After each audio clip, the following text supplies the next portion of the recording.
Hi, I'm Justin Barber, professional paint contractor. Today I'm going to show you how to use Benjamin Moore's Remove Finish Remover to strip this deck and prepare for stain.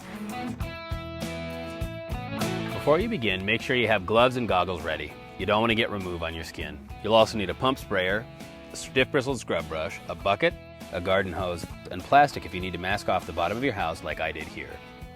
Before you start, spray surrounding plants with water.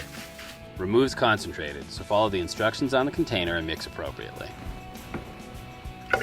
You can apply Remove with a pump sprayer, roller, or brush. I'm using a pump sprayer here so I can cover a lot of area easily and fast. Let the remover sit on your wood surface for 10 to 15 minutes, depending on how tough the old finish is. You might need to re-wet it to keep the remover working. If Remove dries out, it won't strip all the old stuff. Once the remover has visibly broken down the old finish like this, and you can see it working, scrub the wood with a stiff bristle brush following the grain of each piece. Don't damage the wood grain by scrubbing in a bunch of directions.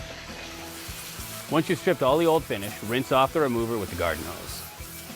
The final step before staining is to wash it with a rinse of Brighten to neutralize the remover. This also lightens the wood and prepares it to take stain. Now just let it dry for a few days, then you're ready to stain. I'm Justin Barber. Thanks for joining me for this look at Benjamin Moore's Remove Finish Remover.